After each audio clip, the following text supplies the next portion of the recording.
Thank you, everybody, for tuning in today to this report on taxes. As most people know, Washington, D.C. is talking a whole lot about whether or not we're going to get a tax cut. There are predictions that it's going to be good, and the markets are very happy about it. The markets are skyrocketing.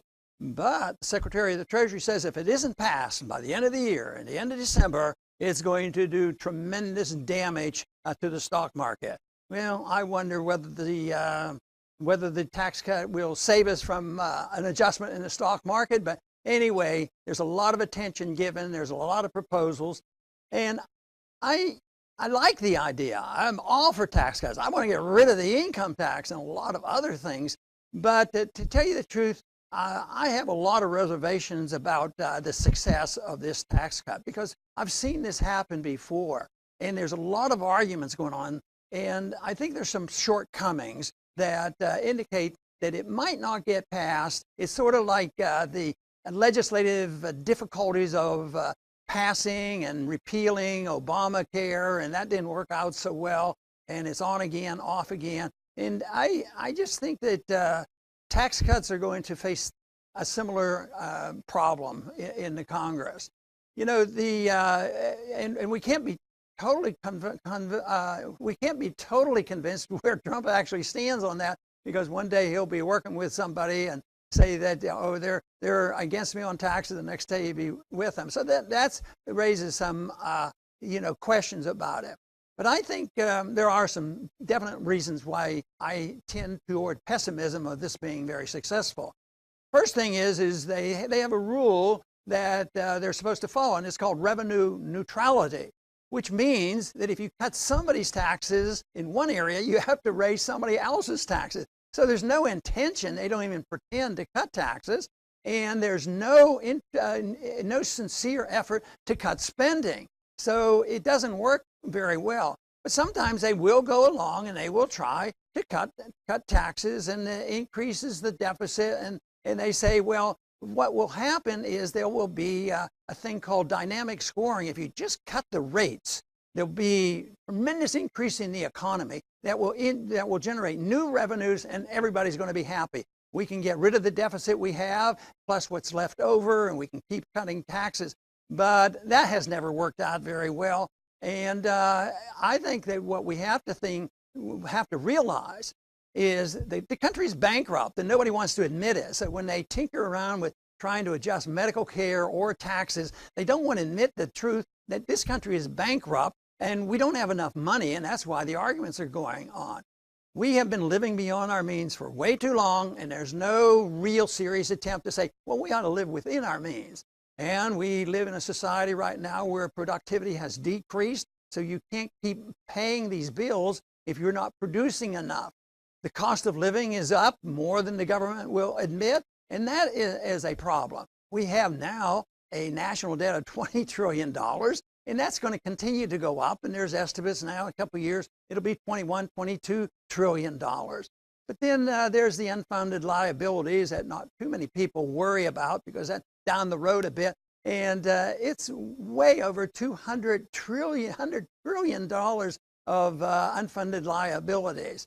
But the economic growth that they hope to have with this tax bill is really not realistic. They think that they can get enough economic growth to generate $2 trillion of more taxes and solve all our problems. But what if a recession is due? I think it is due. It's overdue, and it will come. It'll change all the dynamics of what happened. It reminds me of a story about what happened when the first year I ran for Congress. It was 1974, and Ford had just taken over, and they were still suffering the problems with price inflation, and they had wage and price controls, under Nixon, and Ford wanted to get rid of it. So, but they still recognized that they had inflation. Prices were going up too fast, and they didn't want to go back to wage and price controls. So he came up with this crazy scheme that if everybody put a button and they wore it around, and the people in government, the congressmen and the people in the administration and all the secretaries were supposed to wear this big red button and say, WIN, whip inflation now. And this was going to be a solution. It got to the point where it was a joke. And the other thing they suggested at the time, well, we'll and get the people to increase their savings and spend less money. Also, they advised that if people would do more carpooling, this would help to dampen the economy, weaken the economy, because that'll bring prices down. It's part of this crazy Keynesianism economic. And also, to bring prices of food down, everybody should have a home garden. And also, if we would decrease our thermostats, then that would decrease the expenses, and that would be the solution to the Federal Reserve printing too much money. They never talked seriously about why they were having the inflation and the recession in 1970. They never wanted to blame the Federal Reserve. The other problem is we spend a lot of time, and that's what we're doing now in Washington and around the country, spending time talking about taxes. It's important. I want to get rid of the taxes. I want to reduce taxes. I would vote always to reduce taxes. But I think they're totally missing the point. They're looking at a symptom. The tax is the problem because it is intended to take care of the spending and the deficit. So you can't solve the problem of making a fair tax system and getting rid of the tax code and reducing the taxes for everybody if you don't deal with the spending. And there's an ingrained tolerance of debt because we live in a generation or two of toleration of debt. We've been taught that by Keynesians ever since the Depression. Debt is good, and they're not serious about it. They occasionally mention it, but they're not serious about it. And also, including this administration, we're in a position where they can't and won't allow the market to determine interest rates. They think low interest rates, artificially low, will represent and be a substitute for saving money and creating capital.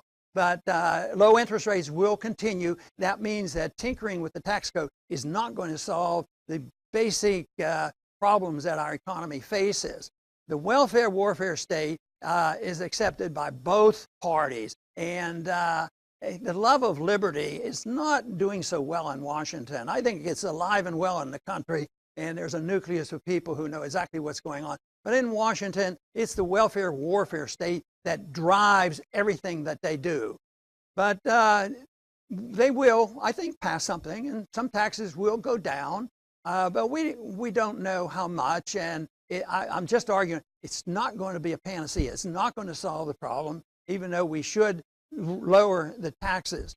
And, it reminds me of a statement made by Oliver Wendell Holmes a long time ago, which has been repeated many times. He said, taxes are what we pay for civilized society. I kept thinking about that. Civilized society. I can't believe that the guns of the IRS coming and taking what is rightfully ours and using it to enhance the state is the solution to providing for a civilized society. Civilized people create a civilized society, not an IRS authoritarian coming to take our money and then planning the economy and telling the world how they're supposed to live. We have to deal more with some fundamentals like what is natural law all about? What is honest money all about? What is the purpose of government? The limited government's responsibility is to protect liberty. And this is something that they don't deal with because they keep thinking, well, we'll just raise the tax on the rich. So raising the tax on the rich, is that going to solve the problem? They already pay the 1%, the 10% pays 84% of the taxes already. You could raise the taxes and maybe raise revenues, but the bottom half, how can you give them a tax cut? They only pay 3%. And that means, well, you should leave the top 10% alone. They have a lot of money and they run things. No, they have that money because it's ill-gotten gain. They get this money because they're in bed with the Federal Reserve. The Federal Reserve creates the money and they get to pass it out. And they pass it out to their friends. So the tax system is probably irrelevant, to the whole system. That the whole thing is they should be concentrating on the size of government, the spending that occurs, and realize that spending is a tax. And you say, well, how can spending be a tax? Well, how do you pay for spending? You can have an income tax. You can borrow the money. You can print the money. But it always costs something. There's always a tax on the people. So even though the bottom 50% don't pay hardly any taxes, but when you have a monetary system like this, they suffer the most from the cost of living increase. And that's where the fallacy is. So yes, if I were in Congress today, I'd vote for the tax cut if there would be any. But I would also try to be warn the people that you're missing the boat. You're missing the whole problem. The whole problem is the size and scope of government. Instead of saying that taxes will pay for a civilized society, we should say that taxes solidifies the state. That will not solve our problems. Thank you for tuning in today to the Liberty Report.